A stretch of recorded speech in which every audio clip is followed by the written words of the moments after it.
Welcome back. According to the New York City Housing Authority, NYCHA's Blueprint for Change is a set of ideas for improving residents' home while protecting their rights. But many residents express that they're not being included in the conversation.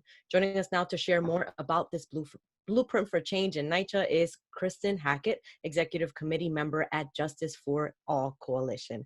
Welcome. Thank you so much for joining us. Hi, thanks for having me. So first to start off, Kristen, can you just tell us more about Justice for All Coalition and your mission?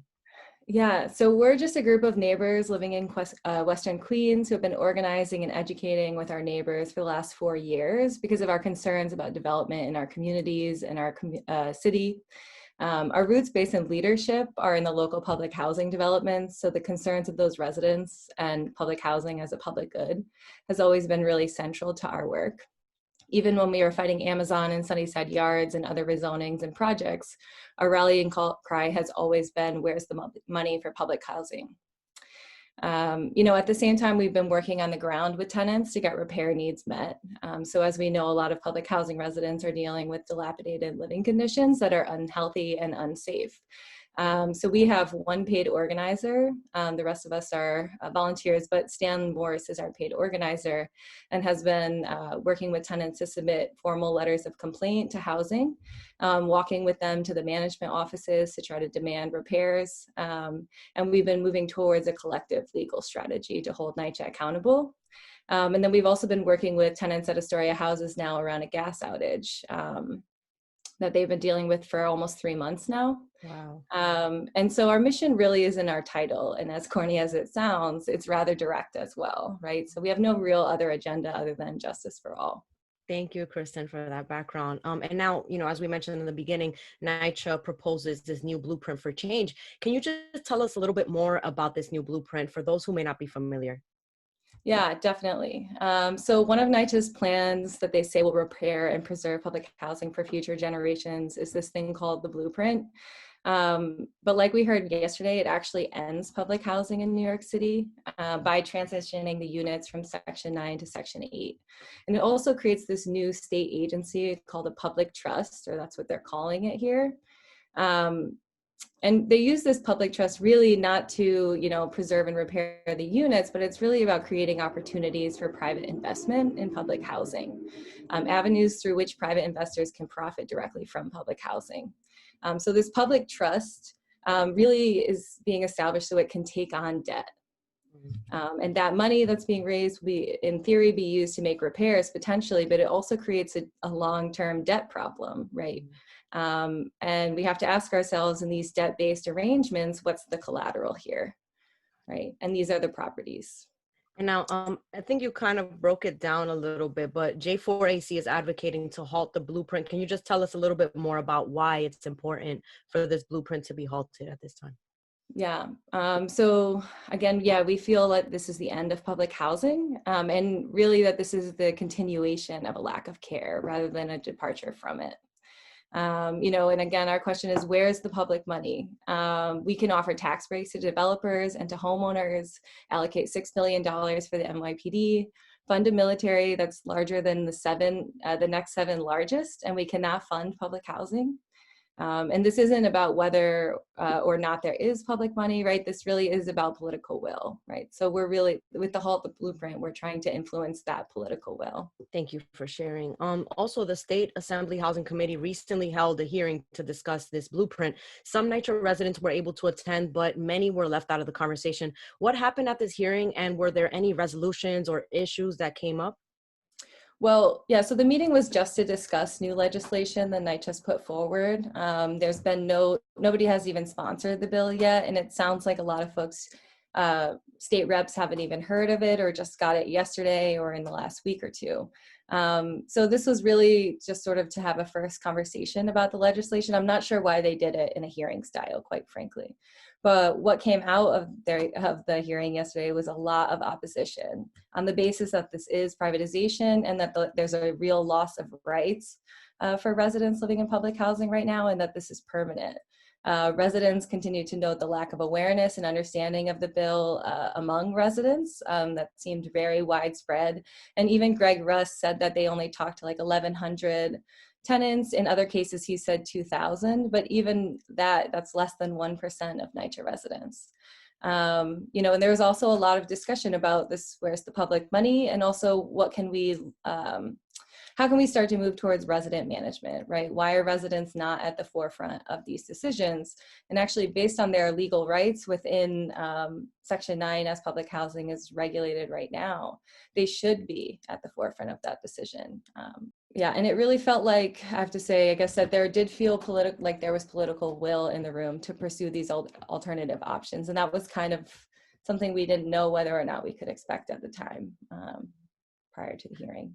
Kristen, how are these correspondences being sent out by NYCHA to residents? Why are so many people not being included in the conversation? And is it due to the technical divide, the digital divide, not having access to internet, things like that?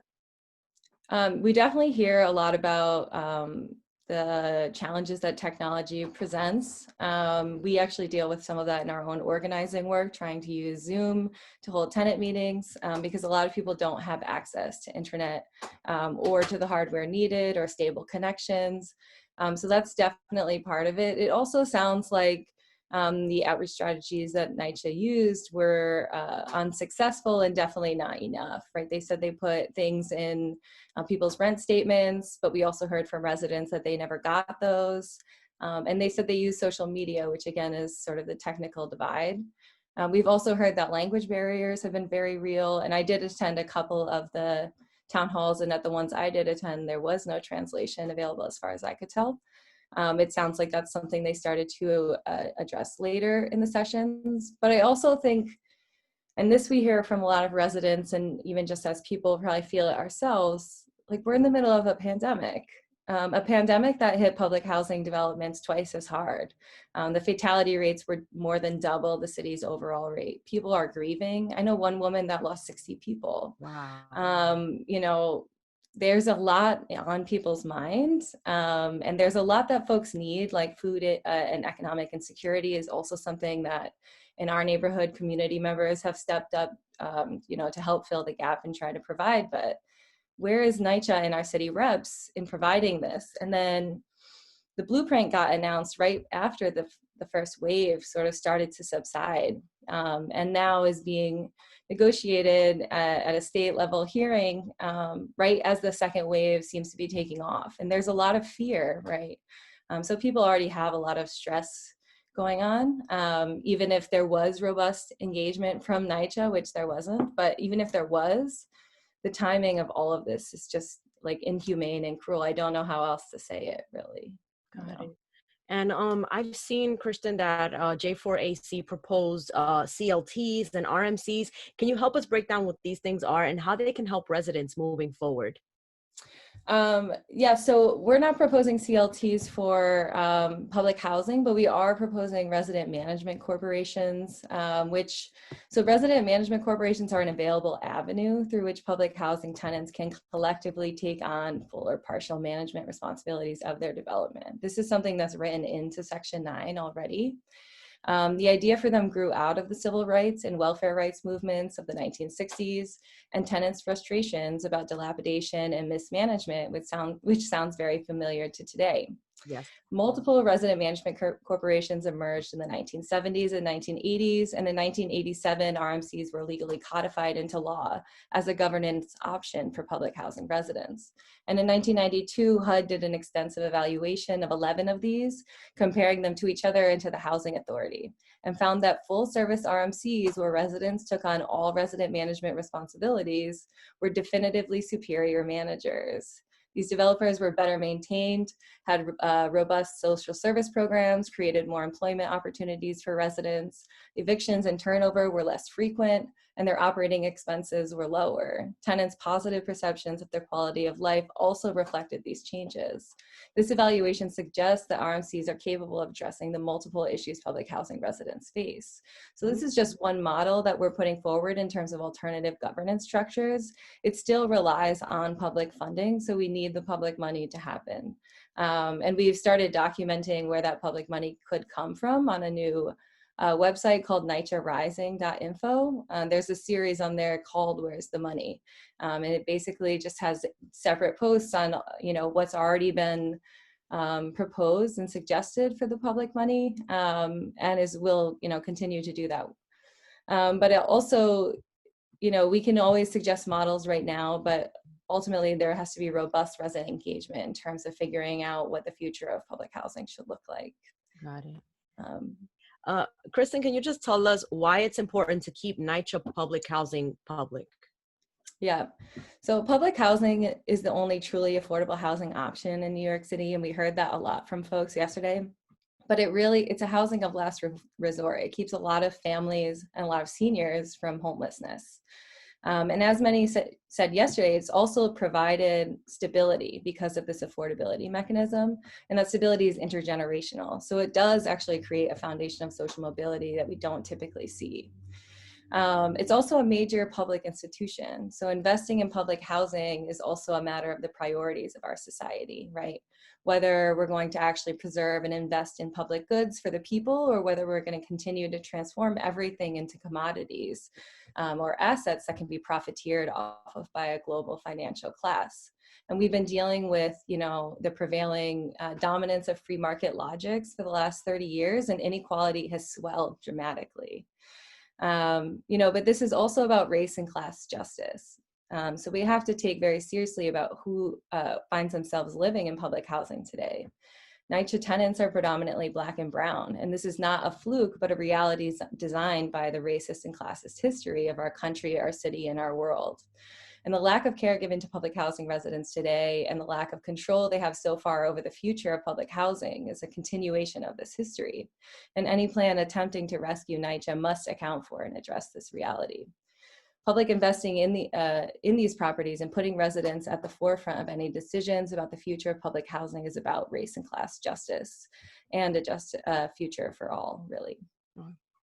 Thank you so much, Kristen, for your time. And how can people stay connected with J4AC, get resources and information on the Blueprint for Change plan? As you said, there's a lot of information going back and forth with, we're in the middle of a global pandemic, so a lot of people don't have the resources or information. Just provide any numbers or emails, contact information at this time. Yeah, definitely.